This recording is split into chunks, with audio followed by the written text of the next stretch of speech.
Yo me llamo Gerardo Páez Gámez. Yo nací aquí en Villanueva de Tapia el día 13 de junio del 32. ¿Qué recuerda usted de su abuelo? Mi abuelo precisamente era carpintero también, y mi bisabuelo era carpintero, mi padre también. Y, usted viene de una dinastía de carpinteros, ¿no? De carpinteros viene ya de... Entonces mi abuelo pues me tenía, porque lo teníamos por un hombre comelón, era para comer, y me recuerdo que tenía yo 14 años cuando se murió, y con 12 añillos y 13 pues me sacaba de la mano, íbamos a una tierracilla que tenía ahí, íbamos, y su conversación era comida, y me decía a mí: niño, tenemos que echar un día una apuesta a ver qué come más tocino. ¿Su familia cómo era? Esta actividad de carpintero era una actividad que me dice que viene de varias generaciones en su familia. Sí, sí, mi padre y otros 3 hermanos, y tenía una carpintería a mano, todo a mano. Y era un hombre muy duro, les ponían trabajo bueno esto, y ellos, para querer sacar un poquillo por la tarde salían, pero y los domingos y todos los días trabajando. Claro. Era una gente trabajadora que hacía, y yo, eso es lo que aprendí. Entonces antiguamente habría mucho trabajo, ¿no? Es que había mucho trabajo del campo, que es lo que se hacía aquí. ¿Qué hacía sobre todo? Pues se hacía todo de uvio, lo mismo para los mulos que para las vacas, y viergos, angarillas para la barcina, y viergos para aventar, y chástiles, eso era diario. Un mango para los asadones, para las asadas, que para acabar oliva, y eso era... Uno tenía que estar dedicado por lo menos todo el día a eso, por lo menos uno. Los otros luego iban mucho, como había 5, ellos 4 y mi abuelo, pues siempre había un par de ellos, siempre había por los cortijos. Iban, en vez de traer las cosas en los cortijos más grandes, pues bueno, que se venga aquí 1, 2, 4 o 5 días, y le arreglaban todas las cosas para todo el verano, si era para verano. Luego ya cuando terminaba el verano ya empezaba el otoño, pues luego los uvios, que rompían mucho, porque había cortijos que había 5 y 6 juntas, claro, y se rompíamos. En fin, cuando echaban un monte, pues allá que iban ellos a apartar las piezas para los uvios y los astiles, y tenían ahí, y todo el invierno que había menos faena, pues se tiraban preparando aquello. Entonces lo de los uvios, bueno, lo preparaban con la hacha, todo a mano. ¿Madera de qué? Madera de chaparro. De chaparro. Y los uvios se hacían más bien, casi todo de álamo negro. De álamo negro. Que se gastaban los uvios, que es lo más... Para los uvios, pues porque el chaparro no salen troncones lisos y derechos. Que eso le echaba a mi abuelo, a mi padre y a mi tío 2 uvios. Tenían que hacer 2 yugos, como era el yugo, pero aquí le decíamos gubio, por día. 2 tenía que hacer cada uno. Coger un tronco y preparar un yugo de 2. Tenía que hacer 2, que se levantaba alguna vez temprano para eso, pues a lo mejor más tempranillo, pero no, así como parara más temprano le mandaba otra cosa. Luego los primeros los domingos trabajábamos en mi casa, que a lo mejor se paraba a las 6 de la tarde, pero el domingo había que trabajar. Trabajaba también. Y por la mañana, a las 8 de la mañana, a las 8, casi en invierno, en este tiempo, a las 6 muchos días estábamos trabajando ahí, para luego en el tiempo de la calor nos quitábamos un rato del medio. Como mientras yo estaba, pues he hecho lo mismo. Supongo que también la profesión habrá cambiado mucho de los tiempos de su abuelo, incluso a los tiempos suyos, y ya hoy día no tendrá ni punto de comparación, ¿no? Como no tiene, claro, es que hoy hay, pues precisamente que dicen mucho, es que ahora no se hace yugos ni se hacen, es que si hubiera no hay donde hacerlo, porque no hay madera. Claro, porque la madera antes la que traían de aquí de los montes, iban al monte y a los olivos, donde talaban los olivos, pues ellos iban apartando lo que era para echar el mango de los astiles, como se le llama, y al monte a preparar la otra madera, que era lo de los uvios y de esas cosas. Y hoy pues que si hubiera que ni hay álamos para los yugos de las vacas, ni hay monte de pachaparro para los uvios de los otros. Claro. Y es que incluso pastiles se verían negros, porque los olivos que hay, antes que ponía muchos olivos, había muchos olivos nuevos, y que donde sale, porque de los olivos viejos no puede salir madera para eso. En fin, que eso ya está todo descontrolado de una forma... ¿Y con aquello tiraba toda la familia para adelante, Sí, con claro, aquella claro, carpintería? sí. Sacaban entonces Porque mucho luego producto, ellos ¿no? salieron de eso y luego mi padre mismo, que es donde yo conozco más, pues se casó mi padre y desde que yo conocí a mi padre eso, pues cuando él se casó, un tío mío se había casado, que era mayor, y vivía aquí. Entonces mi padre se fue al campo, a un partido que había muchas casas, y allí estuvimos hasta que tenía 8 años y medio. Con 8 años y medio me vine yo de allí, porque ya, y se vino aquí, hay 2 casas más para arriba, que ahí hemos estado ya todos. Porque entonces eso, como digo, era a base de suelo y de hacha y de sierra. Había una sierra que era así y la sierra en el centro, aquí 2 palos, eso para dos. Y ahí cogíamos, y mi padre mismo lo hemos hecho un tronco de encina así, para sacar tablas de 5 o 6 centímetros, para hacer las bancas para las matanzas. Y esto era a mano, nos íbamos, hacíamos un hoyo, nos poníamos allí y empezábamos a todos los días para aquí, para allá. Y luego le dábamos la vuelta y sacábamos 5 o 6 tablas de un tronco, claro, para hacer las bancas. Claro, eso, pues hoy todo se ha perdido. ¿Y luego han trabajado también la artesanía más fina, entre comillas, de la casa, para cosas de casa? Bueno, yo sí, Sí, ¿no? Cuando cuando empecé, con 15 o 16 años, ya empecé yo ya me pegué a la carpintería blanca, a la carpintería de hacer puertas. Si había que hacer una puerta, eso ya la hacía yo. Luego trabajábamos en lo otro, pero mi padre era nada más que lo otro. Y yo, el que hacía las puertas y luego ya más adelante, pues yo a hacer muebles. Yo tengo dormitorios aquí mismo en el pueblo, dormitorios hechos completos, que algunos me parece que hay todavía, hay hechos, y yo barnizaba muñequillas, que es lo que había entonces, barnizando muñequillas, que a mí es que me gustaba. Y yo cuando me fui a la mili, en la mili pues yo me estaba con 2 que había, que eran carpinteros finos de muebles y eso, y cuando tenían que hacer algún mueble decía el capitán, y yo por la tarde en vez de irme, me iba con ellos, que me gustaba, a mí me gustaba, le tenía mucha afición a la carpintería. Y yo me quedaba con ellos a ayudarles por la tarde sin tener que estar allí, pero es que me gustaba claro, y lo aprendí. Y entonces yo ya pues, yo he hecho, ya digo, muchos muebles, y luego ya de aquí para acá, pues eso, carpintería para las obras y para hacer puertas, pero claro, ya al tiempo pues compré una máquina, incluso estaba mi padre vivo todavía cuando se puso la máquina, la puso en el 62, la máquina, y ya con esa máquina, pues luego ya más para adelante, pues ya compré yo otra y en fin, ya monté. Antiguamente, esto es una curiosidad o algo anecdótico, pero habría mucho accidente, pequeño accidente a lo mejor dentro de la actividad, ¿no? Depende, porque yo mismo, mi padre pues tuvo varios accidentes con las hachas, con martillos, porque los yugos pues había que empalmarlos y se metían unos aros que se llamaban ciños. Sí. Y él tenía eso, pobre. Yo le decía, pero papá, pues no pongas la mano ahí. Él pone la mano aquí y le pega al ciño que va llevando. No, se cogían una mano y ¡pum! Y lo vi yo más de una vez, pero vale, con las manos rotas, hechas, y con las hachas. Luego yo he estado toda la vida con máquinas, primero a mano y después con maquinaria de todo. Y tengo los 5 dedos, no tengo nada. Sí, porque antiguamente... He tenido mucha picardía, mucha precaución. Yo para cualquier cosa, yo estaba siempre, mi padre mismo, ¿sí? Estaba siempre encima de... No, con la máquina, desde que pusimos la máquina, él se arrimaba un poco. 2 veces se cortó la máquina porque no tenía, cogía una piececilla pequeña a la mejor. No me toqué. Entonces yo cuando era una cosa pequeña, pues yo tenía una tablita así con un río, y entonces la ponía aquello y aquello se llevaba la piececilla. Porque en esa profesión antiguamente había gente que a lo mejor se quedaba sin un dedo, bueno, o le cortaban un brazo. Es raro, los carpinteros que no tengan 2 dedos o el dedo gordo. El dedo gordo hay la mayoría de la cinta.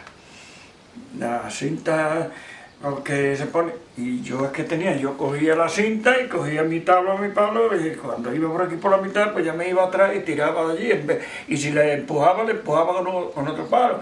Pero hay mucho que va empujando, se va de golpe, nada, el dedo, toma por eso, pero eso lo hay, vaya, con el dedo gordo, ¿Y aquella carpintería cómo era? Aquella carpintería de su abuelo, la que me cuenta que estaba ahí a la Si entrada aquello del era, pueblo. como ya digo, como poco más grande que esto, tendría pues como 2 metros más que esto si acaso. Y allí estaban todas, allí tenían los bancos, el banco era un banco negro allí para trabajar. Se sentaba allí con un rolillo así, ya tenía para estar allí. Para trabajarlo. Claro. O sea, que ¿Y no qué tenía... llegaba? ¿La gente del campo, sobre todo, Sí, en la sobre que todo el pedía campo, trabajo, ¿no? que es donde venía, y el pueblo, pero luego todo el campo de todos estos alrededores, pues venía aquí porque tenía, no es porque sea yo de ellos, pero tenía mucha fama para De que trabajaban mi bien, ¿no? abuelo y mi padre, y eso para los ubios y los astiles, eso era... Y era familiar la empresa, ¿no? Sí, No era había ellos, nada más que gente... ellos así, Ujú. no había ¿Y ninguno, ni enseñaron a nadie, ni nadie... su abuelo era una persona letrada? O sea, ¿sabía leer y escribir? No, No, ¿no?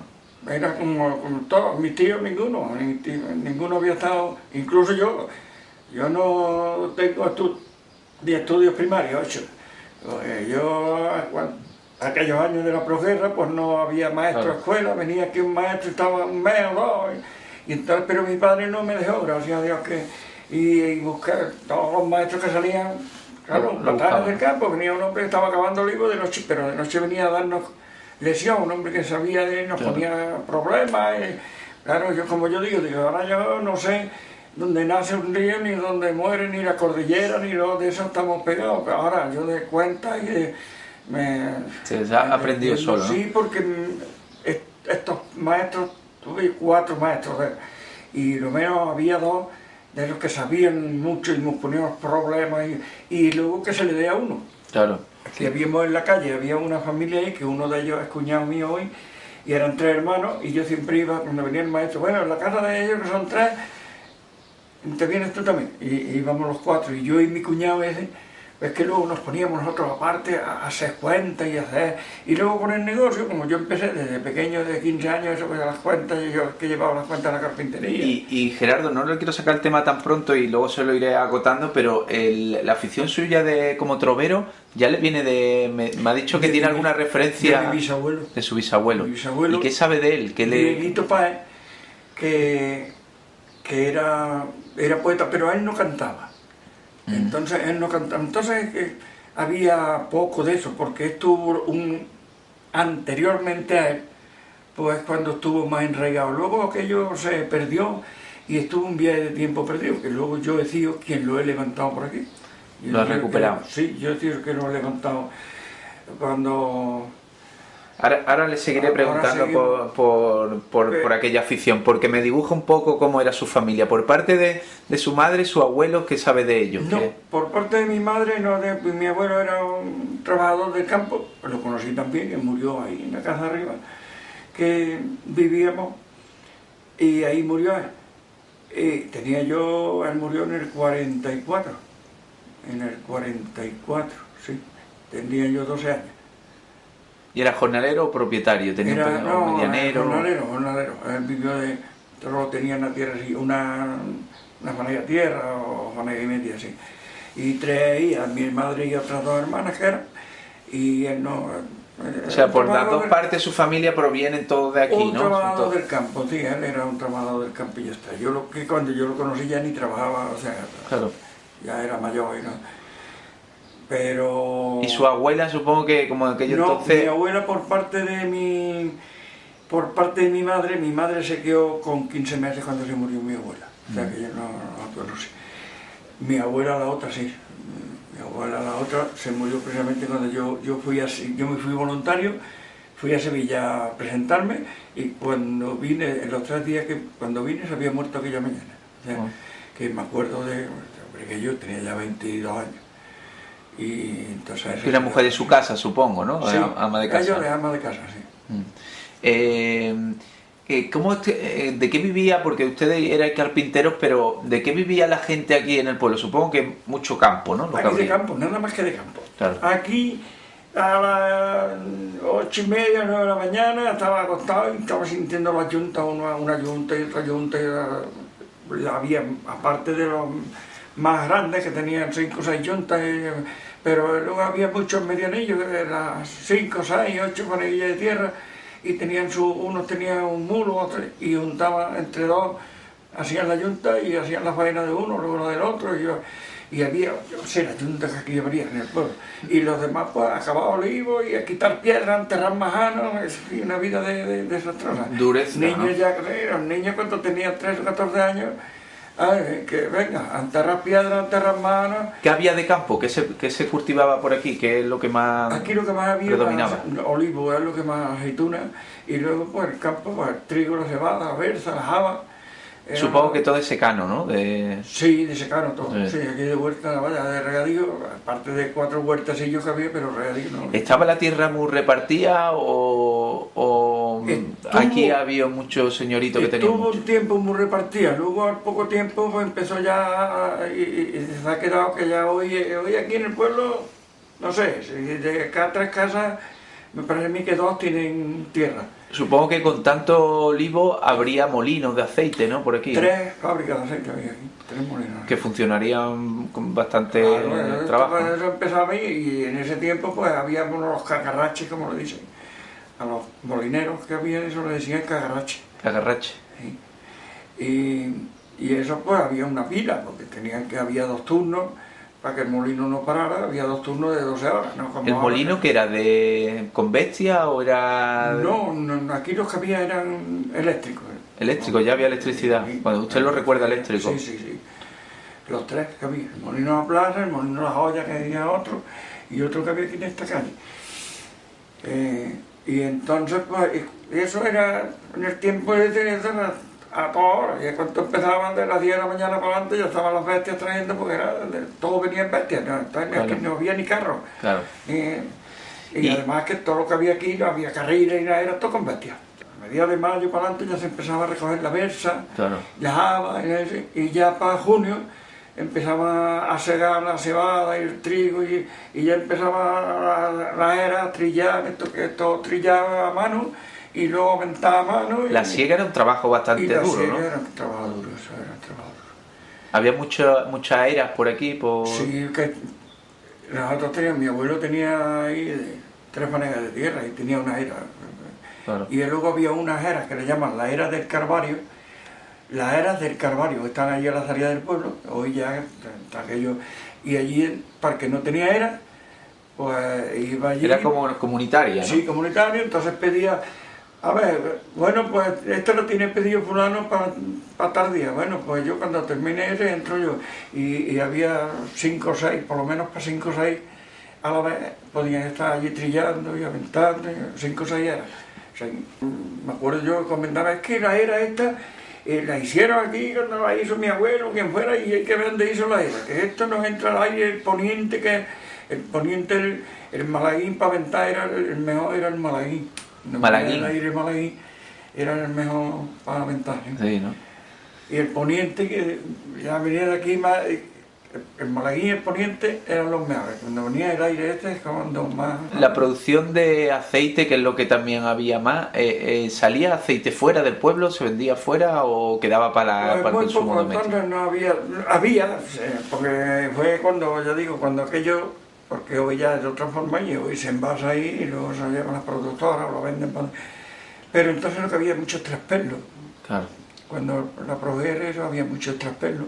De hecho yo me acuerdo que se juntaron 4 o 5, se pusieron en Salinas y alquilaron allí una habitación y todo para el tren, para transportarlo para allá, traspelos, metían allí, se llevaban allí aceite, echaban y traían azúcar y café, traían por ahí. Claro, porque la cartilla de racionamiento daba para muy poco, ¿no? Claro, eso es que daba para más poco. Claro. Yo aquí se comía mucho pan negro, como decíamos, la ración, las tortas de maíz. Yo, gracias a Dios, no las probé porque mi padre con la carpintería, sin tener nada, pero si venían las rachillas más malas, pues a los que tenían más tierra, más... Oye, déjame 2 fanegas de trigo para vale. Cogían 2 fanegas de trigo, se llevaba a la taona, te daban vale y luego ya ibas por el pan. todos los días. Había taonas que trabajaban el y luego te daban el producto. Ellos molían, tenían sus molinos, sus piedras, molían el trigo, sacaban la harina y luego tenían su horno y hacían el pan. Y de hecho en mi casa se vendió, que yo me acuerdo, porque cuando el traspelo y la posguerra, que yo hubo una racha que venían la parrada, cuando venían la parrada, que venían y era traspelo, todo aquello. Entonces hacían el pan de noche y por la mañana temprano, pum, lo llevaban previamente aquí en mi casa, pues de una de las taonas, lo traían a mi casa y ahí se vendía. Las condiciones de vida en los cortijos serían duras también, supongo que dormirían, nos lo han contado, ¿no? Dormían en el suelo. Yo dormía, claro, mi gente no, nosotros teníamos siempre una cama en condiciones, o por lo menos una parcela de un colchón de eso y en un sitio bueno, pero la mayoría dormía en las cuadras, los añanes, eso, había unos pollos donde estaban las bestias, las cuadras y eso, y allí dormían. ¿Sobre la paja? Unos dormían en el paja y otros en la cuadra y otros aquí con lo mismo. Entonces había una pila de bestias allí resollando y durmiendo allí con ellos. Claro. Pero allí tenía que estar y sobre todo había uno que le decían el maniero, o sea, el maniero era en el campo. Cuando estaban escardando eso, pues había el que mandaba el maniero. Y con la yunta y con eso, pues había otro que era el encargado de aquello y ese apenas dormía, porque tenía, bueno, a las 2 tenía que echarle un pienso a la bestia. Se acostaba y a las 4 echarle otro pienso, a las 6 otro para que fueran comiendo. Claro, tenía que tener mucho... Y a lo mejor cobraba nada, una peseta más que los otros. Claro. En fin, una vida dura. Una vida desastrosa. Ustedes de alguna manera eran los artesanos. Nosotros teníamos siempre privilegio. Privilegio por encima y aquí mismo no habíamos nada más nosotros. Claro. Mi padre, mi abuelo, y luego cuando ya mi abuelo faltó, pues mi padre y mis tíos y yo. Y entonces pues venía y cualquiera le podía decir, bueno, que te vayas, que a mí no me hace falta. Claro. Y los otros sentaban ahí en la plaza, iban toda la mañana. Claro. Si alguno a lo mejor había, y el maniero le hacía eso, le hacían pasar vergüenza porque a lo mejor había 10 que estaban escardando, pero de esos 10 pues siempre había alguno que era más, y le decía el amo al maniero, a fulano mañana que no venga. Y el maniero era el que tenía que decirle, que dar la cara y dejarlo fuera.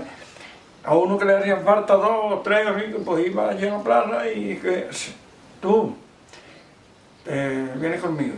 ¿Tú te quieres venir conmigo? Y claro, y estaban allí para él buscando que le saliera peor. Claro. Y se llevaba los que le gustaban. Sí. Además de ustedes como carpinteros, ¿había algún otro artesano? Me refiero a gente que trabajara el esparto no, aquí o la cerámica. Era uno que trabajaba, que era herrero. Herrero, ¿no? Un herrero claro, eso también hacía falta para el campo. Estábamos ¿no? todos los días, los herreros carpinteros, las virortas esas que yo digo, los señores para poner a los ubios y todo eso. Pues eso, claro, iban metiendo y que tanto te repartía, que tanto, venga, iba yo al herrero que vivía allí en Los Hartos a llevarle 8 o 10, venga, que me apañe usted, que me lo apañe pronto que tenemos poco, y nos lo pegaban con una pasta, nos metían, y yo cogía un trozo de hierro de lo que sea y el tío se liaba allí para hacer un asadón eso a mano, asadones hechos a mano. Su padre me dijo que tampoco pudo aprender tuvo algo de escuela, ¿no? ¿Sabía leer y escribir? No, él sabía menos que yo, él sabía menos. ¿no? Sí, porque yo me enseñé a escribirme, yo lo que él escribía en los libros y apuntaba muy malamente para apuntar el nombre de que sea y no sabía menos que yo. Porque yo ya digo, yo ya cogí un poco y cogí escuelas, maestros que vinieron algún tiempo, pero en fin no podíamos llegar a nada, pero por lo menos. Y luego yo que metí también luego ya y yo escribía mucho y sacaba muchas cuentas, en fin, como yo digo, no sé ni tengo estudios primarios pero por lo menos sé para defenderme. Para defenderse, claro. No perderme por el amor. Su madre era también de aquí del pueblo, sí, ¿no? Ella era de aquí. ¿Cómo se llamaba su madre? Balbina. Balbina. Y ella, ¿Está? ama de casa, fue ama de casa. Sí, ama de casa, ella ama de casa. La ama de casa algunas veces salían al campo también. Ella estuvo de sirvienta también cuando se criaba, como se quedaron sin madre, sí. Ella y mis 2 tías, pues las otras, una se casó y cuando una se casó, luego se quedaron las otras dos y estuvieron sirviendo. La mayor me parece que no estuvo sirviendo, la mayor se quedó, estaba con mi abuelo, y luego ya cuando se casó, pues ya se quedaron ellas con mi abuelo, pero iban a servir a una casa.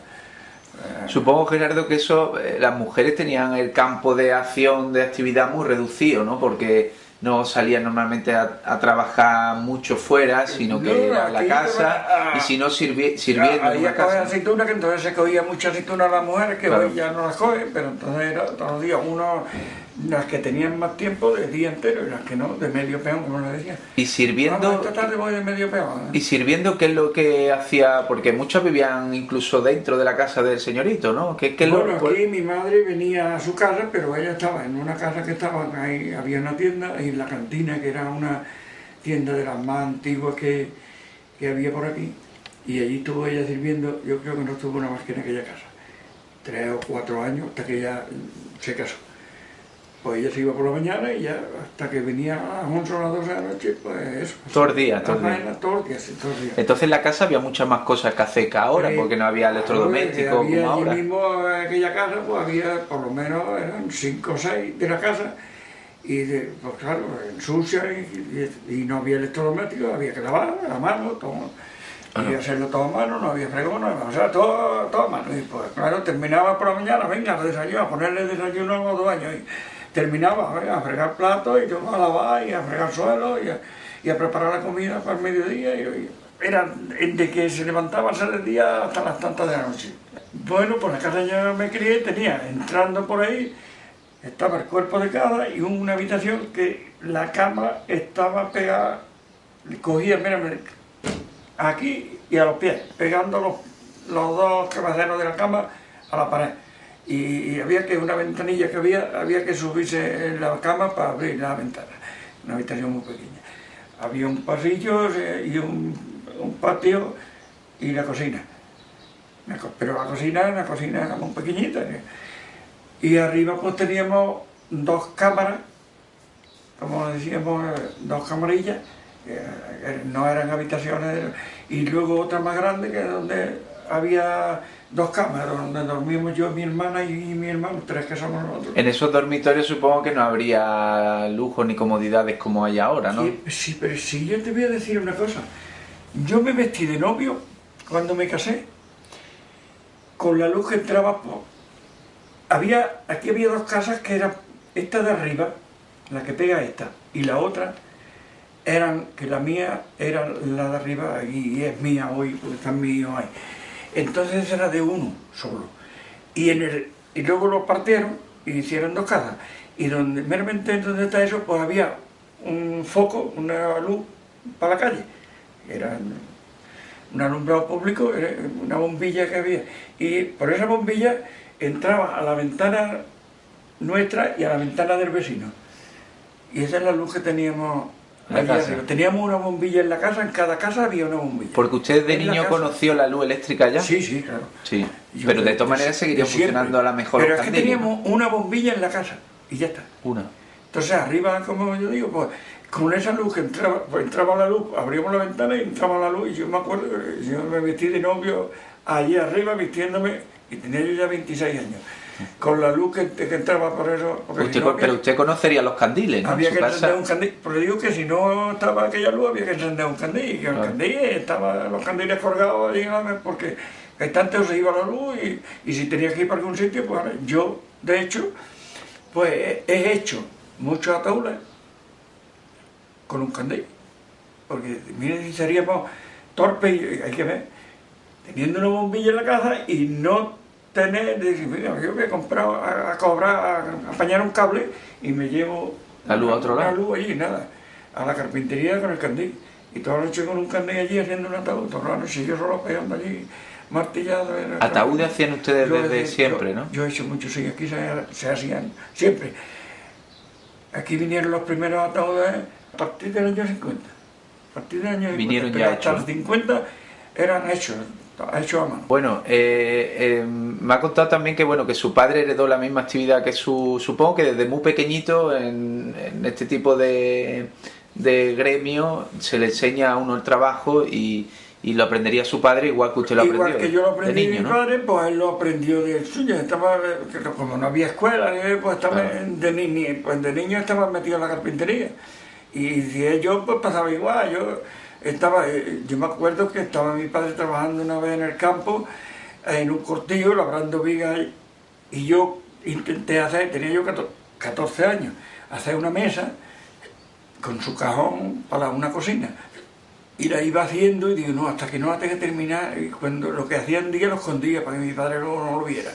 Digo, hasta que ya la tuve hecha, y luego decía, pero bueno, ¿y esto? Digo, yo solo la he hecho, a mí es que me gustaba la carpintería, y Claro. entonces yo solo, y luego pues eso, de que tenía 13 añillos, 14, pues pegado con la suela ya echando tines, ya. ¿Ustedes han trabajado también el tema de los tronos, de las imágenes de la Yo he iglesia? hecho ¿no? los tronos para aquí. Sí. Yo ya cuando me puse eso, entonces,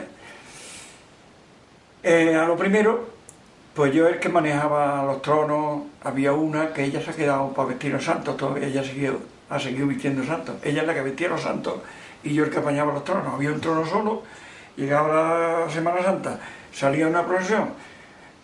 Ella tenía que ir a vestir a la Virgen o al Señor eso y yo a ponerla en el trono y a preparar aquello. Terminaba la procesión, teníamos que quitar aquel santo, poner otro para la otra procesión, poner allí otro. Como no había nada más que un trono, pues Sí. y teníamos que estar. Yo estaba toda la Semana Santa, me vestía yo en mi ropilla, pero el mono lo tenía allí en un bar a la vera de la iglesia, pues cuando terminaba, me ponía mi mono para ir a arreglar el trono para la otra. Luego ya al poco tiempo, pues hice yo un trono. Como a mí me gustaba ir. Y luego ya hice otro. Otro más. Eso fue ya por los años. El otro lo hice ya en los años 70, ¿sabes, no? Sí. Y la Virgen de los Dolores. Y, eso, Son los dos que hay todavía. y que se procesionarán, supongo, también en Semana Santa, ¿no? En Semana Santa, claro. Claro. Sale una procesión el Jueves Santo, sale una procesión, sale la Virgen y sale el Señor crucificado, que luego va a la era del Calvario, luego vuelve, llega a la plaza y lo vende. Es cuando lo vende y viene Judas.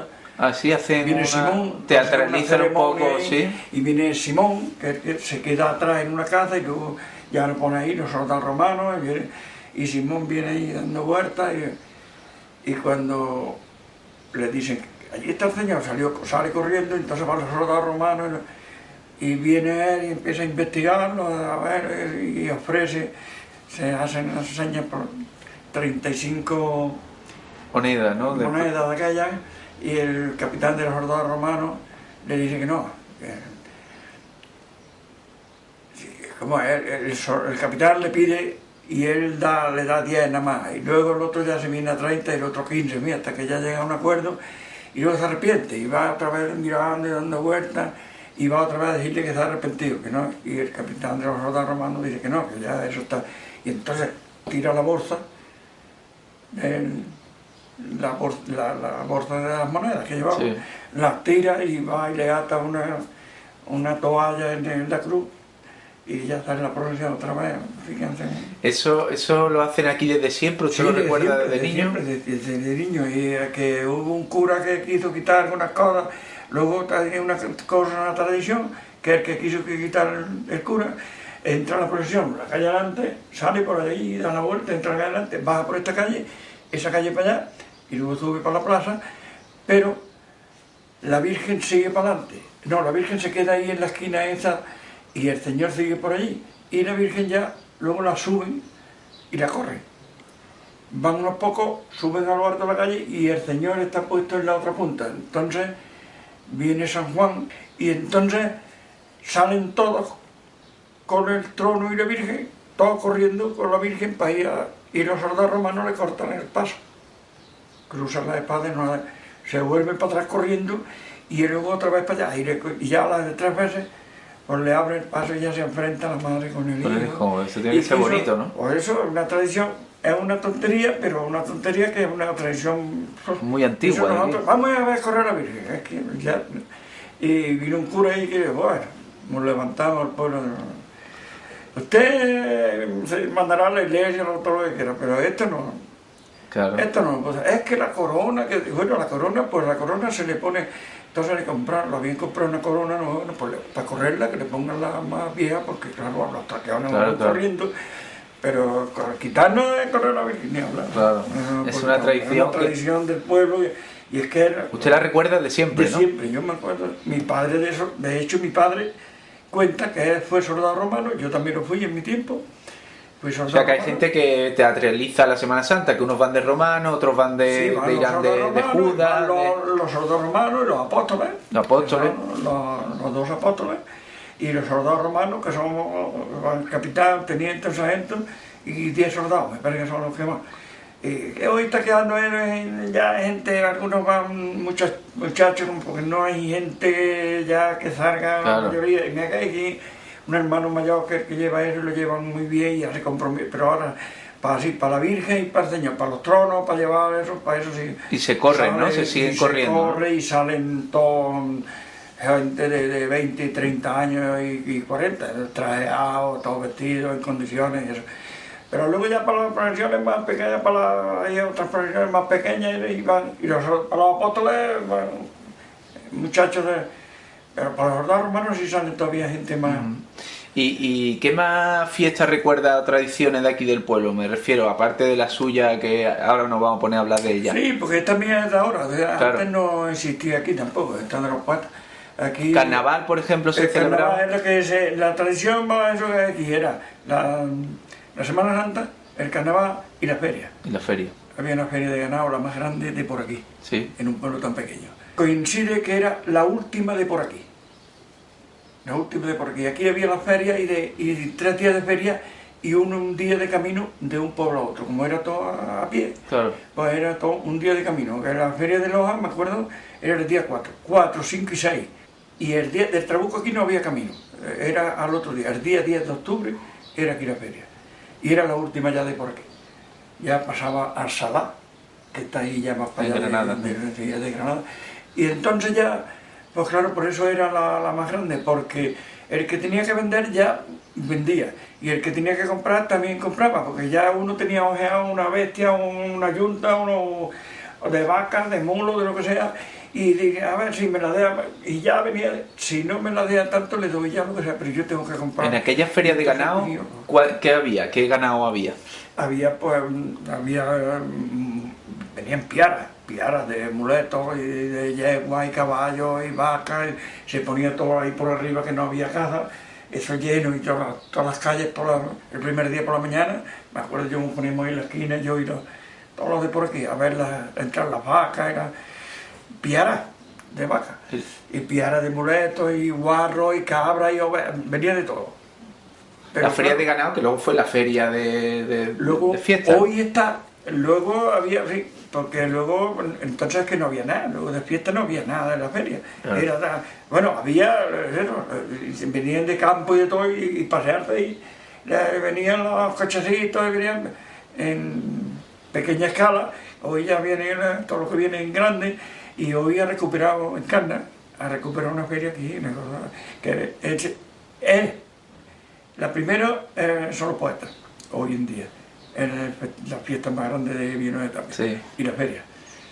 Y los poetas, porque me hable ya de esa afición, ¿de dónde nace su afición al trobo? ¿Qué es el trobo?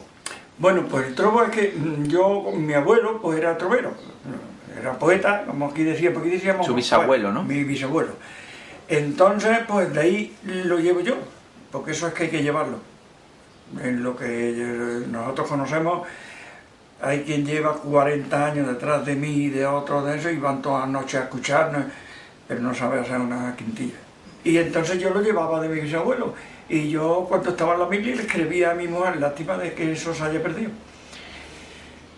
Cartas enteras, no de poesía, pero en cuarteta. Es lo que yo hacía, cuarteta. Que tengo yo relaciones hechas ahí, ahora veremos algo. Sí. En cuarteta.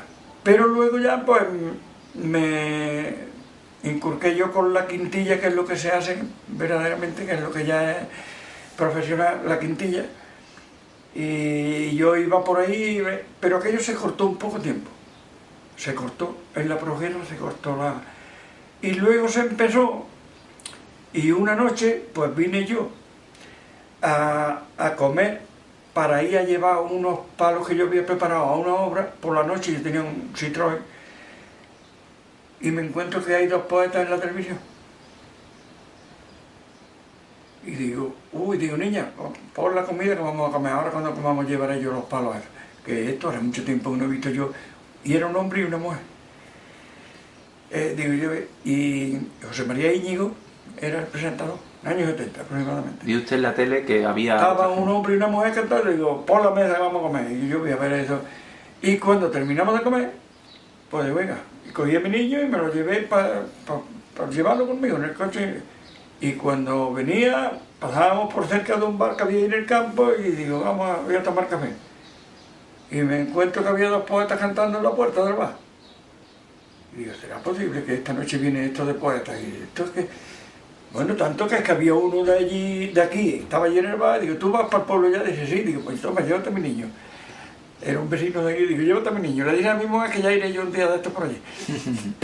Y me quedé allí, entro al bar y me dice desde el bar, carpintero, como ya me conocía, que me gustaba y que yo cantaba por ahí algo, carpintero, no vayas a sentarte ahí con eso, que está Pedro Rama y Basilio en la cruz, en otra de ellas allí más para allá, que eran 2 de los buenos. Sí. Y vamos a ir allí ahora. Digo, pues venga, vamos, que yo he mandado ya a mi niño por pueblo.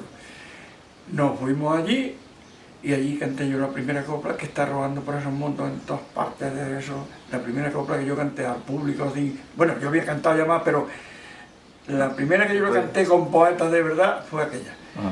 Porque empezaron 2 o 3 de los que me conocían. Venga, carpintero, venga, dile algo. Que no, pero que yo no. Sí, pero dile algo, claro, yo me ponía, yo estaba remontando. Pero claro, esto es espontáneo, esto es... Entonces poesía improvisada, improvisada, ¿no? Entonces tiene que ser improvisado. Y yo no sabía improvisar. Lo improvisaba, pero con tiempo. Claro, cuando hacía yo la quintilla, ya iban ellos con otro tema, ya que ya no servía allí. O sea, por eso la improvisación tenía que ser rápido. ¿Y de dónde escuchó usted por primera vez ese tipo de verso? ¿De su bisabuelo? ¿Lo llegó a conocer y lo llegó a escuchar? No conocí yo. Y entonces usted... Aquí en las ferias. De niño, aquí ¿no? se hacían las ferias más grandes de poetas, las ferias esas de octubre, venían de todas partes y decían, vamos a la feria de Entredicho, porque allí hay gente. ¿De dónde venía? ¿De dónde esta tradición, de dónde está, por dónde está extendida? Que usted ya la habrá conocido. Esto estaba entonces por aquí, y aquí la parte esta del pantano de Inaja y la parte esta de Córdoba era todo, pero por esta parte de... O sea, sur de Granada y de Córdoba y norte de Málaga, norte de Málaga. Era donde se... Pero aquí la feria es que era célebre para los poetas, porque es que venían y estaban, cogían 2 o 3, mira, anda, vete tú y con este, y sustrae a fulano que está ahí, como vamos a ir a tal sitio con esto, a tomar una cerveza, lo traía allí a tomar un vaso de vino y lo untamos allí. Y untaban los poetas, ya empezaban a lo mejor a las 10 de la mañana a cantar allí, y estaban ya toda la feria cantando. Entre allí, si combinaban, se los llevaban a otro lado, y se tiraban todas las ferias en un sitio y en otro, y allí yo quería cantar. Sí. Yo me acuerdo yo, con 18 años, pero yo cantaba muy malamente. Tenía las 2 cosas en contra mía, cantaba muy mal y no sabía improvisar, y entonces al no saber, pues yo me ponía a levantar la copla, pero cuando las fraguaba, el tema ya había cambiado, ya no servía aquello allí. Y aquellos, perdone que le corte, aquellos trovadores que venían a la feria eran gente que tenían esa afición, supongo que se dedicaban, ¿eran ganaderos normalmente o eran agricultores? Eran agricultores y gente de campo, gente que no sabe uno cómo sacaban aquellas coplas. ¿Y qué se iban buscando en esa feria o que venían? No, ellos venían porque muchos de los que venían, unos que venían a la feria y además que les gustaba y sabían que allí, y la gente, los que lo conocían, pues seguían buscando para eso, para juntarlo. Entonces era eso, que a lo mejor iban 2 amigos y se llevaba uno, un poeta que sabían que era poeta. Vamos a ir a tomar una copa. Claro, a la milla entraban los otros con el otro, o con 2. Hombre, venga, venid aquí. Claro, ellos ya lo tenían tramado. Venga, conviene, ponle ahí. Venga, vamos, venga, dile algo. Y ya uno le decía lo que fuera al otro, y ya esperaba, a lo mejor había otro que, pues tal sitio están cantando, tal fulano y perengano que están cantando, ya que venían, y se juntaban 4 o 5. Venga, vamos, cantamos aquí, cogí una mesa, venga, pon aquí una botella de aguardiente o lo que sea, y luego de los espectadores en una mesa, pues eso es lo que... Venga, ponlo allí una botella de aguardiente a los poetas, y luego a ellos pasaban alguna vez, les pasaban El platillo, ¿no? el platillo para que le echaran algo, le echaban ayer una perra gorda, en fin, que es lo que había en toda, una perra gorda real. ¿Y sobre qué se rimaba entonces? Pues se hacía mucho entonces de campo, como el campo era mucho lo que había por aquí, pues se cantaba mucho del campo, de que uno que se sabía mejor trabajar que el otro, que tú nunca sabías trabajar, que no sé cuándo. Luego había una cosa que era mala, que era que entonces pues, no tenían cultura ninguna. Hoy tenemos otra cultura distinta y se espartaban y se metían con la familia y yo de hecho sé llegar a matarle uno a otro, pegarle 2 tiros y matarlo. Matarse por copla. Y yo estaba cantando con los hijos de uno que le mataron al padre.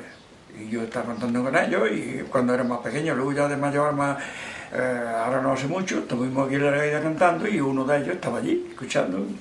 Y empezaron a cantarle y me llamó, era a mí, y dice, Gerardo, mira, tú me conoces mejor que esto no me conoces, pero tú me conoces de chico. Y tú sabes, yo no voy a cantar. No me obligues, que yo no voy a cantar, y por lo menos tú no me cantes, y dile a ellos que si no quieren esforzar, que yo no voy a cantar. Porque estaba dolorillo del padre, Claro. y entonces no sabe por dónde salir. Porque hay un poco de pique, ¿no? Sí, es lo que pasa, que se pica, claro. Y se pica, pero como ahora lo hacemos, ahora te voy a poner un poquillo para que veas un poquillo de picardía. Entonces, pues lo hacían eso y cuando había cualquier cosa, como eso que yo te digo, que lo mató uno a otro, pues estaban cantando en una aldea ahí en Las Fuentes, eso pertenece a Granada, estaban cantando y en aquellos años de la posguerra, y por lo visto les salían, no, aquello fue de reciente de la guerra, unos piojos, que tenía piojos, total que le cantó uno que le asomaban 2 bichos por el cuello del camisón. Y el otro, ni corto ni perezoso, pues salta diciendo, dice, yo sé que tú tienes fama y te quieres reír de mí, pero todavía me queda otra trama, de la noche que dormí con tu mujer en tu cama. Si era verdad era malo y si era mentira, total que el otro se le metió en la cabeza y se fue, pero claro, lo mediaron y no pasó nada, pero se fue. Y uno dice que hasta cuidado, que se vive ahí cerca, y ese vamos, efectivamente, se salieron para la calle un par de ellos y venía con una escopeta, pero lo pudieron controlar, ¿no? Pero el tío se lo había metido en la cabeza y a la otra mañana se fue a donde el otro vivía y lo esperó en un sitio y iba con una yegua a darle agua y le pegó 2 tiros y lo mató. ¿Lo mató?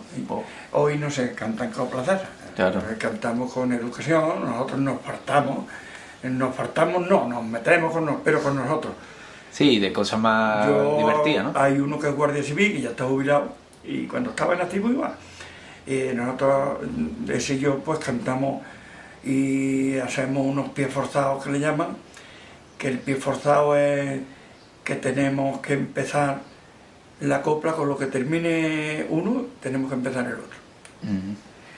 Y el guardia civil y yo hacemos unos temas y nos metemos nosotros. Yo empiezo a meterme con él, decirle que, pero yo en vez de mentar al guardia civil, pues mento el guardia civil.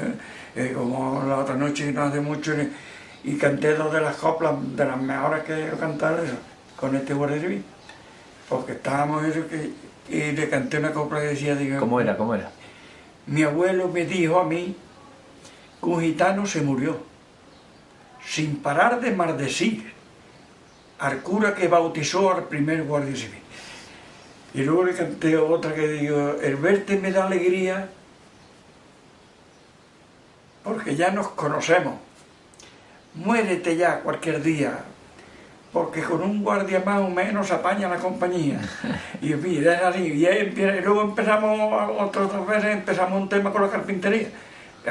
Empieza, cuando yo estoy tan tranquilo, empieza diciendo, este carpintero que es más malo, y eso que me hizo una puerta y me entra el aire por todas partes, ¿no? Y yo empiezo a meterme, yo que no lo puedo ver, porque que me denunció una vez, que me ha puesto ya más multas que luego se la da de amigos, y empezamos por ahí. Claro. Y luego ya, cuando ya echamos unos cuantos, pues yo le tengo unas cuantas palabras, una que me acuerdo de estas noches últimas, que le canté también una, de cuando ve mi furgoneta, pues yo tenía una furgoneta con la carpintería. Cuando ve mi furgoneta, dice, ahí viene el carpintero. Y él se va para la cuneta y le dice al compañero, hazle tú la papeleta. En fin, de las copas y yo no tenía que denunciarte más porque va siempre sin papeles, no sé qué, en fin, y nos metemos así. Y luego ya cuando me parece como la otra noche que estábamos con una de esos, y me acuerdo de la última que le canté la otra noche, que le digo, ya debéis de perdonarme, que esto va a tener mejoras.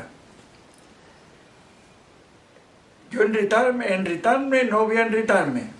Digo, le he hecho una mecedora y ya ha dejado de denunciarme.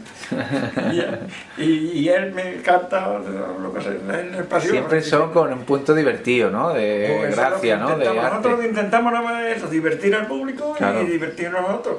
Pero divertir al público, pero sin molestarnos. Nosotros nos molestamos y nos tiramos, pero como sabemos, vamos con una amistad, sabemos que todas es tontería. Nosotros terminamos, bueno, pues ya hasta tal día, otro día. ¿De dónde lo escuchó por primera vez? ¿Dónde fue? Aquí en la feria, unas casas que había ahí, que había dos bares pequeñillos, unas tascas como nosotros decíamos, y ahí es donde se juntaban ellos, y yo me pegaba allí a escucharlo, y como me gustaba, pues luego empezaba yo y luego ya empecé yo a hacer relaciones de cosillas que pasaban.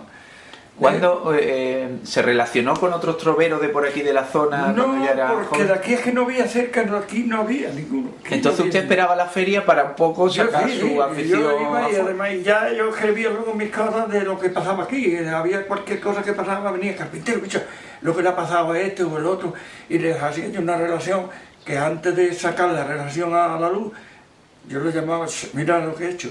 ¿A ver te gusta esto? Si no quieres, Claro. esto no lo he visto ¿Cómo nada. son los versos del trobo? ¿Cómo es? Pues los versos del trobo está la cuarteta. Sí. La cuarteta es de 4 versos. Sí. Y la cuarteta se puede hacer que rime o que no rime. Normalmente yo cuando lo hacía siempre buscaba la rima, que es lo más... el segundo con el cuarto. El primero y el tercero a lo mejor no rimaban. Pero rimando, el cuarto es el que da el golpe a la poesía. Y luego pues ya por aquí lo que se hace es la quintilla de 5 versos. 5 versos. Tienes que pegar primero, tercero y quinto y segundo y cuarto. Si no riman eso, cuanto alguno, ya se la ha ido la copla, ya esa copla no sirve. Como no rimen los 5, primero, tercero y quinto y segundo y cuarto, la quintilla no sirve. ¿Usted guarda alguna en el recuerdo de que no sea suya, de las primeras que escuchó? No muchas, pero como 1000 sí tengo aquí. Sí, 1000. Porque de todos los trovadores que hay por ahí, que ha habido, de 80 años y demás, las tengo yo, porque se comentan las buenas. Y entonces, claro, esa es la que... Y siempre había algunos aficionados, yo conozco a 2, que cuando había poetas por ahí, pues se iban los 2, cogían su papel y su libreta y su lápiz, los 2 se ponían, y para que les diera tiempo, y se venga, vamos, yo apunto el primer verso, y tú el segundo. Y luego así la juntan, porque si no, no le daba tiempo, mientras la cantaba no le daba tiempo a escribir entre los 2, y eso me han contado a mí, coplas de uno y de otro, pero coplas buenas. Bueno, pues alguna de las primeras que usted cantó, alguna antigua. De las primeras que yo canté, eso es la que yo sé. Que esa noche que yo te digo allí que fue la primera que yo canté así, ya donde había mucho público y eso. Y entonces había 2 poetas, había 5 poetas. ¿De dónde eran? 5. Eran todos ahí de esa parte de la parte de Inés. Ahí de León. Bueno, entonces de León no podían venir, bueno, había vehículos y estaban 5 allí cantando. Y uno de ellos era el mejor. Y este hombre pues no le gustaba cantar así entre 5. ¿Cómo se llamaba aquel hombre? Pedro Rama. Bueno, que estaba allí y había un gancho de uno y otro gancho de otro, que son los animadores de... Venga, este es mi campeón, venga campeón, que no pueda este contigo, venga, canta, venga campeón, como un doble ese, venga.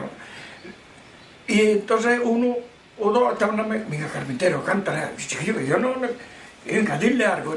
Y a las 3 de la madrugada, Pues porque yo empezaba y hacía como te he dicho antes, empezaba a hacer una copla, pero cuando yo decía a reventarla, ya iba por otro tema, ya no servía. Pero de golpe a las 3, eran las 3 las más buenas, ¡pum! Cantó este hombre diciendo, este Pedro Ramos, diciendo que a él no le gustaba aquello de que a él le gustaba un mano a mano, que es como se hacen los poetas, un mano a mano. Ahí se ve que es poeta porque ahí no hay tiempo de esperar ni nada. Y cuando estamos en un concurso, los concursos, cuando vamos a un concurso, tenemos 5 segundos de espera. Si a los 5 segundos no has salido, te penalizan. O sea, eso tiene su historia. Entonces, pero estaba yo de pronto cantó aquella copla y me salió. Y salté porque el otro compañero que tenía era tío suyo, Basilio. Y entonces cuando Pedro Rama cantó esta copla, que a él no le gustaba, porque ya había 5 en la mesa, salí yo, digo, esta es una noche buena para presenciar el cante. Canto sin gloria ni pena, si con 5 no hay bastante, yo hago la media docena. De dicho y hecho, se levantaron 2 o 3 de allí, me trincaron, y que no, que a mí me... Y me metieron en medio de ellos. Y yo estaba allí temblando, yo digo, ¿y yo qué hago aquí ahora? Pero, claro, y bueno, yo que no tengo nada que perder. Y el Basilio, el tío de que era un hombre viejo, era muy gracioso. Y tenía unas coplas que se quedaba, se reía de todo. Y ella empezó así por vaines, porque claro, el hombre eso que sabía, y entró por vaines para que yo no me agotara, porque si... Por vagina, ¿qué quiere decir? Hombre, flojo, ¿no? Suavito, claro, porque si me tira eso, pues, claro, no sé contestarle. A ver, que yo no sé qué, que a ver este tío dónde viene, y ya le dije yo dónde, digo, pues yo ya le contesté, digo, yo he venido aquí porque quiero, y por cumplirme un capricho, y ligar con los compañeros, porque yo soy del entredicho de Gerardo el Carpintero. Y ya por ahí me empezó el hombre a preguntarme cuánto le cobraría por hacerle una puerta, en fin. Claro, sabe que por ahí iba yo bien, entendía yo de eso y que podía... Bueno, y me ensalamé entonces yo estaba temblando allí en medio, pero ya me ensalamé y ya me apacigué. Bueno, y de allí empezó esto y levanté yo los poetas. Aquella noche, a los 2 que había de gancho allí, digo, el domingo que viene, era un domingo, digo, el domingo que viene... Me lo lleva al entredicho, cada uno suyo. ¿Al entredicho? Sí, esto es que pueblo es que le decían, bueno, y todavía lo conocen bien por el entredicho. Pues porque esto cuando no era pueblo, pues tenía mucho monte, muchos pastos, eso, y entonces quería Largaida, quería quedarse con esto, Archidona, quería quedarse Iná, y entonces se quedó en entredicho y el entredicho... Y entonces en aquel momento usted empieza a mover de nuevo que haya encuentro entre los poetas de por aquí. Claro, de la ya zona, me traje yo aquellos 2 aquí, preparé yo ahí en un bar el domingo va a venir Pedro Rama y Basilio y otros 2 que había aquí. ¿Basilio qué más? Basilio Lobato era ¿cómo se llamaba? El otro apellido, me parece que es Basilio Lobato López. Y el Pedro Rama, que era el sobrino. Y aquellos cantaban los 2, se levantaban los 2 y era una cosa que, cantando muy bien, pues todavía mejor. Queda más bonito eso, todavía, ¿no? Porque yo no canto bien, pero en fin me defiendo. Ahora vamos a poner ahí una milla para que vean la forma y cómo lo hacemos. Pero entonces yo cantaba muy mal, que por eso yo no empecé antes, porque yo cantaba muy mal y le temía salir cantando en ningún sitio, porque aquello era... Y este Pedro Rama y el Basilio eso cantaban, tenían un cante que era a estilo de cantadores de flamenco, un cante muy bonito. Y entonces, pues claro, resulta, pero bueno, es que las coplas que ellos tenían un cante. ¿Y eso por qué ritmo va cantado? Estilo malagueña, estilo por malagueña libre, ¿no? Como los verdiales, estilo verdiales. Porque aquí verdial en esta zona había o no, había... No, aquí no. Yo he cantado con los verdiales, eso, porque yo conozco casi todos los grupos de los verdiales, porque unos que han venido aquí, yo he ido 3 o 4 veces a los verdiales y a Málaga, y además que han venido aquí, y cuando él me he entremetido yo le he cantado yo alguna copla y ¿dónde estoy? Que ahora lo voy a señalar, pero digo, no, digo que yo tengo que la copla es levantar, que yo no puedo cantar coplas aprendidas. Claro. Digo, usted me señala cuando quiera, digo, pero la copla que yo canté, claro, pues yo cuando pues ya estoy yo pendiente si hay bailadora, de cantar a los bailadores, o en fin, algunas cosillas que pique, con piquantilla, siempre buscando, claro. Nosotros le decimos revisera, el último verso, la ravisera, es que el trovador o el poeta que no tiene ravisera, Claro. no. Y entonces Gerardo empieza a popularizarse un poco más aquí en el pueblo, ¿no? Sí, porque ya empezó aquello, ya me los trae aquello al otro domingo aquí. Pero ¿Eso claro, qué año estamos hablando? ¿De qué? eso estamos hablando. Años 70 y... 70. 70, sí. Años 70. Sí, Y entonces que fue empieza a moverse un poquito aquí y empiezan a surgir gente nueva que sí, se porque une yo a... me los trae aquella noche aquí, al otro domingo, el domingo viene me los trae otra vez, que vamos a ir a un bar ahí afuera del pueblo. Al otro domingo a la Vera Chedona, a otro bar. Al otro domingo, 4 domingos me los trae seguido aquí. Y yo ya me compré mi cassette y eso, ya me metí, aquella noche fue cuando yo me metí en los poetas.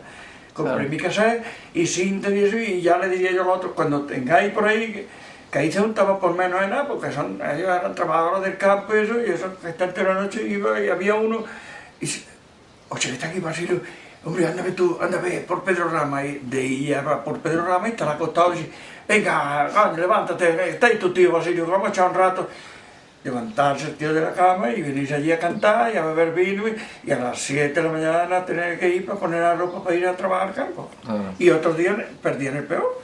Claro, esto ha sido siempre de manera de aficionado, ¿no? Sí, eso aficionado. Para ferias de los pueblos, Hoy ¿no? ya se lleva de otra forma y vamos cobrando normalmente siempre. ¿Acompañamiento musical llevaron No, alguna vez? Nunca. Nunca, no hay guitarra ni hay Por eso nada. nosotros lo llamamos así. Yo cuando he ido por ahí, pues me han querido poner en Cuba, en México, por ahí donde yo he estado. Y yo, que yo vengo representando una zona que lo hacemos a capela y yo quiero. Si hay guitarra, que no quiero guitarra, ni quiero nada. Porque Y usted se da cuenta de que por esta zona está extendido esa forma de recitar y de cantar. ¿Y cuándo tiene conocimiento? ¿Existe en España o tiene contacto de que en España existe en algún otro sitio? bueno, sí, en España yo conozco en la Alpujarra. Alpujarra. Es el sitio más fuerte que hay para los poetas en España. Bueno, porque ahí están los Bersolari en Bilbao, pero claro que yo no he tenido contacto con ellos mucho y además que ellos lo hacen en vasco. Entonces no podemos, que aquí han querido venir al festival y les hemos dicho que no podemos. Claro. El vasco como va a subirse ahí, esto es una cosa que no es un baile que lo ve la gente, pero esto es escucharlo y si lo que dice lo dice en vasco no puede. Y han venido ellos aquí y todo a escuchar y eso, han venido 3, vinieron a los 2 años, vinieron 3 vascos aquí, y yo he estado cantando con ellos en Canarias y en México, he estado yo cantando con vascos. Vale, le voy a seguir preguntando. Y me dice que la Alpujarra existe y también en Canarias, creo que también. En me ha Canarias hay dicho. mucho, pero en Canarias es mucho al estilo de Cuba. En Canarias lo que hacen son décimas. Décima. ¿no? Décimas de 10 versos, porque ahí porque todo el trobo que hay en el mundo es remanescente de España. Sí, ¿no? Lo que hay en Canarias y lo que hay en Cuba esto salió todo de Vicente Espinel. De Rondeño, Vicente Espinel. Se irían, como yo digo, se llevarían 40 décimas, las han sembrado todo Sudamérica. Los que vienen aquí, que aquí viene Cuba, México, Venezuela, Puerto Rico, Panamá, Estados Unidos, Colombia, Argentina, eso vienen aquí todos. Y existe todos los gente que No. improvisa Eso versos. hacen en 10 versos. En 10. Que hacen décimas, que la décima es más sencilla que la quintilla. De hecho, yo le he propuesto a ellos, y como me dicen ellos, los que dicen carpinteros, que tú no sabes lo que ustedes tenéis con la quintilla, que en 5 versos decir lo que nosotros en 10. Es más difícil, claro. Es que además la prueba me la demuestran ellos, dicen, la prueba la tienes con nosotros. Que tú te pones, yo me pongo y hago décima. Dice, pero nosotros no sabemos hacer quintillas. Les cuesta más trabajo a ellos hacer quintillas que a nosotros las décimas. Porque para expresarse en la quintilla, claro, nosotros estamos acostumbrados, y entonces nos expresamos con la quintilla con más facilidad, y ellos en la décima, pues tienen 10 versos. ¿Eso se ha celebrado desde hace poco tiempo? 10 años, 10 años, 10 años, hemos ¿no? hecho 10 festivales. Antiguamente Cuando era... yo lo he traído. Antiguamente se improvisaba también ese Sí, tipo de... pero era en fiestas de encuentro. como nosotros, estos 4 que vamos y hacemos ahí una velada, otro sitio que vamos, ahora tenemos que ir a Barcelona, a lo mejor vamos a ir ahora, cuando pase un mes o esto, tendremos que ir a Barcelona. ¿Tenéis algún nombre como grupo? Sí, los poetas del Genil. Los poetas del genio. Te daré un disco y un libro mío que tengo yo hecho. ¿Qué destacaría usted? Los cubanos, los caribeños y todo esto es muy diferente, aunque a pesar de que son décimas, ¿el ritmo y la historia es la misma? ¿O? Sí, es la misma historia, porque de hecho yo me pongo a cantar haciendo quintillas con uno haciendo décimas.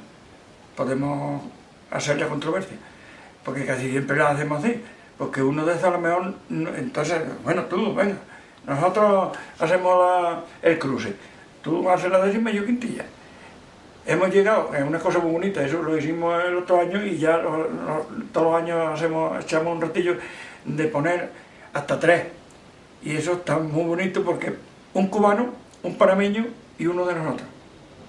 Entonces el cubano tiene una música. La música del cubano y canta el cubano. Termina y se para y empieza la música del panameño, que es otro estilo. Y luego sale con yo sin música. Y entonces hace un contraste. Claro. Un contraste muy bonito, pero cada uno hace a su ritmo y a su aire y nos entendemos. Muy bonito, muy peculiar. Eso de los cruces es precioso. Ahora venga, uno de Puerto Rico, tú vas a trabajar con el carpintero. Claro. Ahora, uno de Panamá, tú con el caco, que es este que me ha llamado, todos tenemos un apodo. Este le llaman el caco, porque su padre le llamaba el caco y a él le dicen el caco chico. El guardia civil, nosotros casi siempre, en el cártel eso es civil, pero supongo, es lojeño. Supongo que para entender esta tradición a lo mejor le han dado muchas claves de dónde viene lo suramericano. O sea, esto es algo que estaba en España mucho antes de que usted lo desarrolle, ¿no? Esto existía, es que existiría, ¿no? Esto es lo último que yo conozco, eso es del 1600. Del 1600. Hay algo escrito de que ya había trovadores. Tiene que haber escrito por ahí que había, y precisamente de hecho eso cuando empezaron a irse a Cuba en aquellos años y se iban de Canarias y de Galicia. De hecho cuando yo estaba en Cuba pues he estado con unos pocos de aquellos. Mi abuelo era de España, mi abuelo, pero en Cuba la mayoría de los que había eran gallegos. De gallegos y los otros canarios. Canarios también, aquí viene una. Que su abuelo era aquí y viene al festival. ¿Quiénes han sido los más importantes trovadores al margen de usted que está aquí en la zona el más importante? ¿Quiénes han sido los más importantes del mundo? Por aquí. Del mundo, le digo. Bueno, del mundo, ahí yo creo que para mí ese es que lo tenían ellos y yo que he trovado con este de Cuba, el indio Namorí, que era posible que no. Ahora yo tengo cartas ahí, tengo de todas ahí. Y entonces ese hombre es que esto tenía una versación, como le pasa a Alexis Díaz Pimienta. Este hombre cuando se pone a trobar con un compañero que sea también duro, eso es que hacen unas cosas, claro, esta gente tiene carreras, todo. Claro. Entonces tienen unos versos, yo estuve trovando una vez con él, ahí en Iná, le hicimos un homenaje a uno de Iná que se murió, que le decían el relojero, y este estaba ahí, que él vive en Agua Dulce, y me dijo, tengo ganas de ir por ahí, y digo, pues mira, ahora vamos a tener una velada, le vamos a hacer un homenaje al relojero, y dice, hombre, pues dime el día, y vino a ir la mujer, y fuimos a Iná, y entonces luego pues me dice, que yo quiero también decir algo, y entonces ya se lo dije yo al presentador, digo, Vilio, que Alexis quiere, digo, cuando quieras decir algo solo, lo llamamos ya, digo, pero cuando vaya a que diga algo con alguien, digo, lo pones conmigo. Digo, bueno, lo llamas a ella a mí, porque yo tengo mucha confianza con él, los otros no lo conocen y no saben, digo, y yo sé dónde tengo que tocarle para sacarle los buenos. Claro. Y eso se quedaron allí con la boca abierta porque se enfrentó con el mejor de por aquí. Claro. Es un hombre que es muy bueno, como poeta muy bueno, pero muy orgulloso, no quiere que valga nada más lo suyo, él no es lo otro que haga algo bueno, es lo suyo. Y claro, que haga una cosa bonita también hay que aplaudirla, ¿no? Claro. Y aquella noche allí se quedó así, que uno de esos que van con él, lamiculo, como nosotros le decimos, el Cávira, yo soy el primero que lo defiendo y que sé que es un poeta el mejor de por aquí, tío. Pero eso no quiere decir para que otro sea bueno también. Claro. Y tú pues se enfrentó con él de allí, y después de este me dijo, uy, Carpintero, yo no había visto a Alessi así subido en uno sin base. Dice, ¿no ves? Y digo, bueno, porque el otro ha querido, no quiere ir al ritmo de él, quiere subirse, y con tu marido, ¿cómo lo va a dejar que se suba si ya se puede subir? Él puede más que él. Y este hombre tiene una educación, le canta suave, te canta suave. Ahora, la aprieta más, porque él tiene más poder, tiene más que nadie. Tiene una ciencia, y yo lo metí allí, enseguida estábamos cantando, y le canté yo una copla, para sacarle, y verás que yo es que me emociono, diciendo la copla de él, me emociono yo. Y lo hacen quintilla, quintilla, cuarteta, ese es lo que le eche. Vamos a ver, decimos, hacer quintilla. Le canté yo una copla, digo, yo sé que tú eres prudente en el llano y en el cerro, eres formal y valiente, y como yo me convierta en perro te voy a hincar el diente. Claro, y salta el tío, estos 5 versos esos que... Y sale con el último verso que tú dices. Como yo le dije, como yo me convierta en perro, te voy a hincar el diente. Y dice, Carpintero, híncame el diente, que después de tu mordida, tu voz será diferente, porque la sangre vertida será sangre inteligente. Eso que son, para hacerlo rápido así. Que yo, claro, que es muy difícil. A la milla era otra me veía. Y yo, para que se riera la gente, y como tengo confianza con él, digo, tú lo que eres un cara dura. Y claro, la gente, pues, tú lo que eres un cara dura, aunque cantes muy bonito. Y eres muy buena criatura, pero te vas a meter tú solito dentro de la sepultura. Dice, si yo voy a la sepultura, que eso pasará algún día. Como tengo tanta cultura, ya veréis la poesía salir de la tierra dura. Y de ese como ese, eso tiene.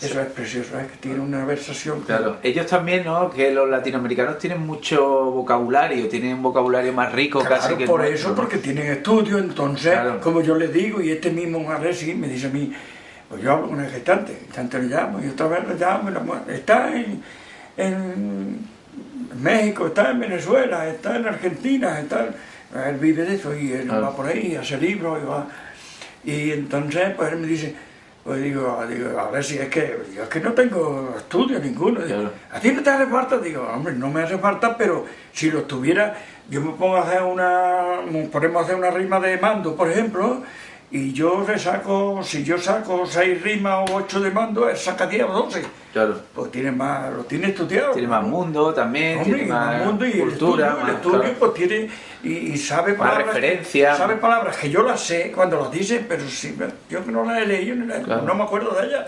Tenemos que ir en otro vocabulario. En el mundo existen citas importantes de troveros, existen en Cuba, en Venezuela, me refiero a uniones importantes de troveros de todo el mundo. ¿Hay alguna cita muy especial? Los festivales estos, como este que hacemos aquí. Como este de aquí, pero digo, ¿en el resto del mundo también hay este tipo de reuniones? Sí, lo hay. Yo he estado 2 veces en Cuba, he estado 2 veces en México, he estado en Canarias. En esos 5 festivales he estado yo. Y allí, pues lo mismo, un festival, allí lo hacen, que por eso se hace un poquillo más temprano, que teníamos que verlo hoy más tarde seguir, pero no podemos, porque están las fechas cogidas. Entonces, claro, cuando nosotros hemos sido de los últimos, porque yo he sido el último que yo es que me fui, a mí me invitó este Lansing a que fuera a Cuba, al festival, y cogí mi maleta y me fui así como que si fuera Archiona, y me fui allí a Cuba, yo pagándomelo yo todo. Y luego cuando vine, yo no sé lo que yo haría, pero cuando vine, pues yo traía una carta escrita cerrada allí para presentarle, la presenté al alcalde y dije, dame así que leyó la carta y dije, dame el billete del avión y la factura que tengas del hotel de haber pagado y lo que sea, lo voy a presentar en Málaga, si claro, te dan algo. Y me lo pagaron todo. Claro, hombre, me lo pagó la Junta de Andalucía, me lo pagó todo. Profesión embajador de la cultura andaluza. Te voy a enseñar la carta que me dieron, claro, la carta que me dieron en Cuba. Que es una gente muy educada y saben expresarse muy bien. Y me dieron una carta poniéndome a mí el embajador de no sé qué. Bueno, Gerardo, me ha hablado algo del trobo. pero hemos pasado de puntilla porque esta entrevista habla un poco de toda la vida de una persona. Hemos pasado de puntilla por algunos episodios, como puede ser, por ejemplo, la guerra, que aquí en el pueblo, supongo que sería, como en todos los pueblos de por aquí cerca, sería un episodio duro, ¿no? Hombre, yo me cogió pequeño, pues yo tenía 4 años cuando estalló la guerra, tenía 4 años, pero a partir de los, ya tenía unos 7 o 8 añillos que ya empezaba a ver cosas y luego de lo que te contaban los padres. Sí. Y verdad que eso fue muy duro, porque aquí mataron a mucha gente, como en todas partes mataron. Sí. Gente buena, gente sana, pero claro, los que tenían el poder, por lo que a lo mejor, como aquí, un muchacho que era barbero, lo mataron porque era muy buen barbero, como pasó con Monchodero, como con este de Granada, el poeta este, García Lorca. García Lorca. Mataron a y los otros porque se fueron y no los cogían. Y de hecho, estar aquí acostados y llegar 3 o 4, venga, está tu marido ahí, y se lo llevaban para fusilarlo, ¿sí? Porque a lo mejor sabía pelear con algún señorito y lo denunciaban y allá que iban. ¿Mataron muchos señoritos aquí antes de la guerra? ¿Se mataron también a señoritos?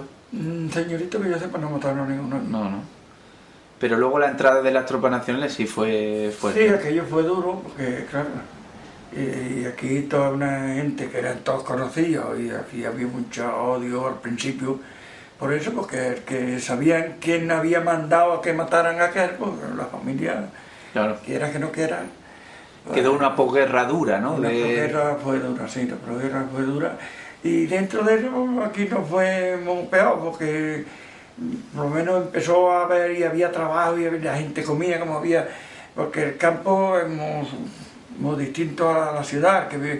El que está en el campo, aquí hay gente como ahora que está la crisis, ¿no? Y aquí apenas se nota la crisis, se nota más bien en el grande que en el pequeño, claro. Porque el pequeño tiene el paro, se sale ahora mismo, ya hay espárragos, cuando no hay espárragos hay esta, cuando no hay collejas, y se va uno al campo y trae lo que sea y claro, se va apañando. En fin, que no se notó tanto como en otros sitios. ¿Aquí se bombardeó? ¿Aquí llegaron a bombardear cuando la guerra? No, aquí no. No cayeron bombas, Aquí ¿no? entraron los italianos, que me cuenta, eso me lo contaba mi suegro. Entraron, dice, ahí frente de un cerro, que ahí dice, mira, ahí estaba todo olivo, todo lleno de gente y todo asustado aquí. Pero ellos no venían en plan, venían... Entraron pacíficamente, ¿no? Pacífico, ahí tomando terreno y eso, pero sin... Ellos entraron aquí. No encontraron resistencia. Sin pegar un tiro y nada, entraron al pueblo. ¿Su familia se fue de su casa o algo? No.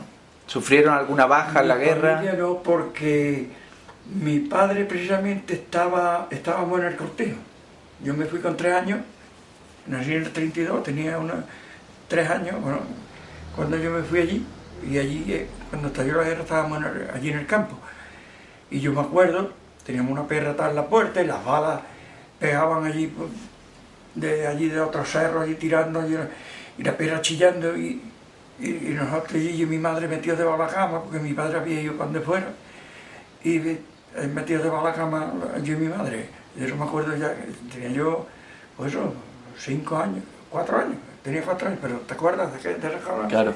Se quedan grabadas. Y mi padre allí, pues tuvo la suerte de eso, él estaba allí y lo buscaban para apuntarse para esto, que tú tenías que esto, que tú tenías que lo otro.